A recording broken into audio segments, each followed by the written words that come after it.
नमस्कार दोस्तों, स्वागत है आपका हमारे channel emu crime stories Hindi पर। आज हम आपको एक ऐसे सनसनीखेज मामले की कहानी सुनाने जा रहे हैं जो हमें सिखाता है कि शैक्षणिक ज्ञान का गलत इस्तेमाल कितना घातक हो सकता है।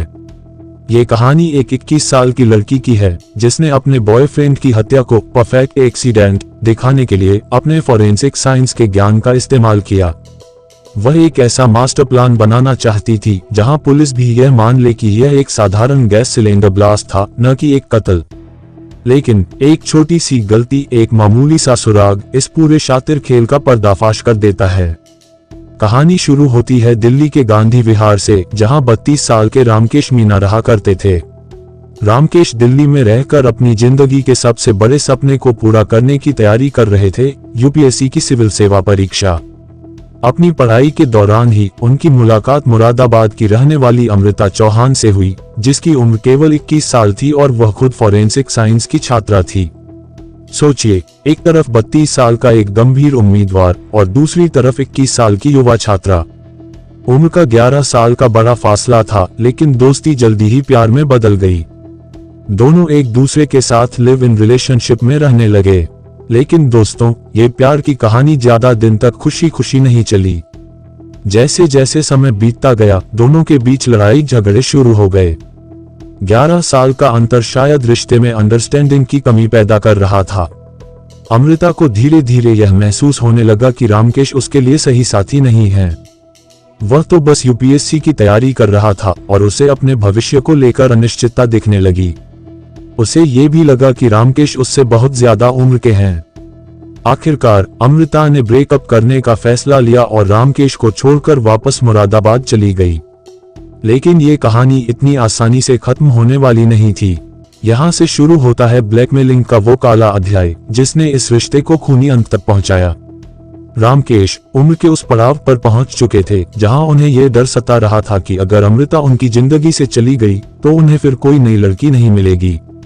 अपनी असुरक्षा और इनसिक्योरिटी के चलते रामकेश ने अमृता को धमकाना शुरू कर दिया। उनके पास अमृता के साथ बिताए समय की कुछ निजी और प्राइवेट तस्वीरें थीं, जो उन्होंने लैपटॉप में रखी हुई थीं।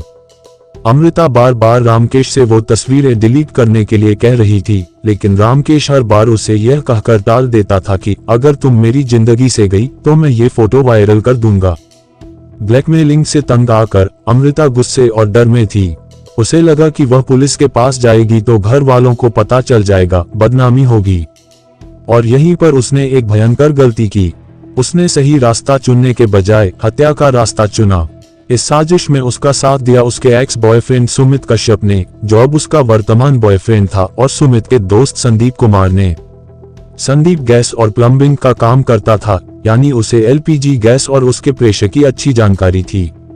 और हाँ, आपको याद होगा, अमृता खुद फोरेंसिक साइंस की स्टूडेंट थी। ये तिकड़ी अब एक परफेक्ट मर्डर की साजिश रचने लगी थी। अमृता ने वेब सीरीज और अपने ज्ञान का इस्तेमाल करके एक मास्टर प्लान बनाया।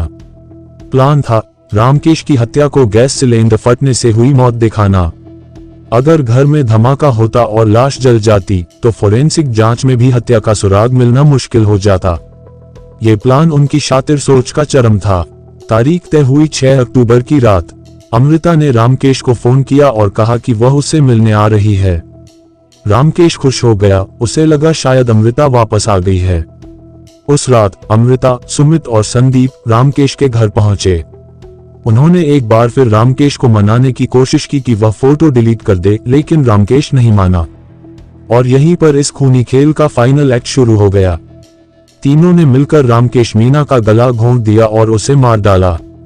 हत्या के बाद शुरू हुआ क्राइम सीन को मैनिपुलेट करने का खेल। अमृता, जिसने फोरेंसिक साइंस पढ़ी थी, ये जानती थी कि सबूत कैसे मिटाए जाते हैं। कदम 1, जलाने की तैयारी। उन्होंने रामकेश के शव पर घी, तेल और शराब डाली ताकि शरीर जल्दी और पूरी तरह से जल जाए। कदम 2, ब्लास्ट की तैयारी। संदीप, जो गैस के काम का एक्सपर्ट था, गैस सिलेंडर लेकर आया और उसका पाइप रामकेश के चेहरे और शरीर के पास खोलकर रख दिया। उसे पता था कि इतने समय में कितनी गैस फैलेगी और ब्लास्ट कितना खतरनाक होगा। कदम 3, सबूत मिटाना।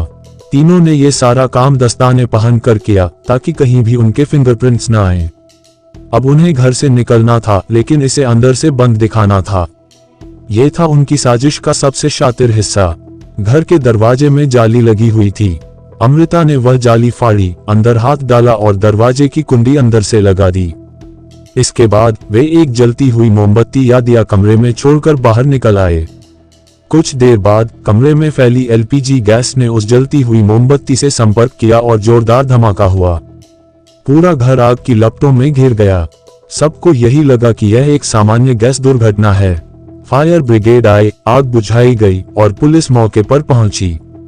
पुलिस को भी शुरू में यही लगा कि यह एक एक्सीडेंट है, लेकिन दोस्तों, हत्यारे लाख कोशिश करें, कोई ना कोई गलती कर ही देते हैं। पुलिस ने डेड बॉडी को पोस्टमार्टम के लिए भेजा और यहीं पर एक परफेक्ट मर्डर का प्लान चकनाचूर हो गया।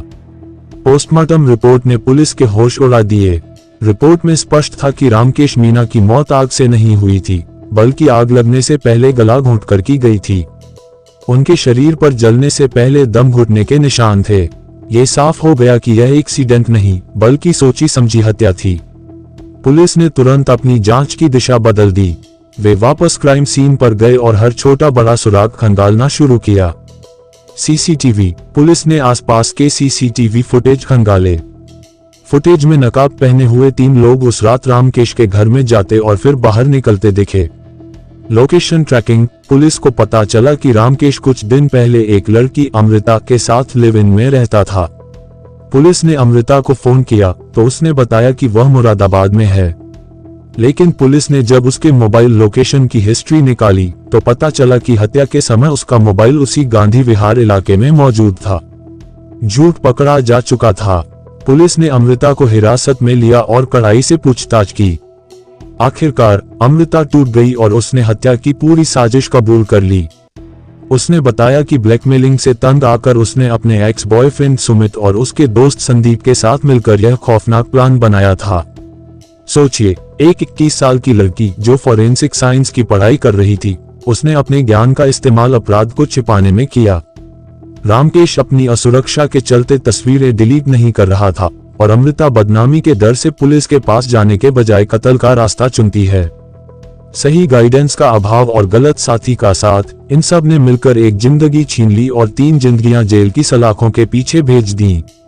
आज अमृता, सुमित और संदीप तीनों जेल में हैं। इस बेरहमी से की गई हत्या के लिए उन्हें उम्र कैद या उससे भी कड़ी सजा मिल सकती है। रामकेश के परिवार ने उसे यूपीएससी की तैयारी के लिए दिल्ली भेजा था, लेकिन उन्हें मिला उनके बेटे का जला हुआ शव। दोस्तों, ये कहानी हमें बताती है कि ब्लैकमेलिंग के किसी भी मामले में, खासकर लड़कियों के लिए, स्थानीय पुलिस स्टेशन के वुमेन सेल या वरिष्ठ अधिकारियों से संपर्क करना हमेशा सबसे सुरक्षित और सही रास्ता होता है। बिना एफआईआर के भी पुलिस पहले बुलाकर मामले को सुलझा सकती है। अपराध का रास्ता चुनना कभी भी समाधान नहीं होता, ये केवल एक और बड़ी त्रासदी को जन्म देता है। आपकी इस केस पर क्या राय है, हमें कमेंट बॉक्स में जरूर दें और वीडियो को लाइक करके ज्यादा से ज्यादा शेयर करें, क्योंकि देश में हो रही ऐसी घटनाओं से और भी लोग सतर्क और जागरूक हो सके।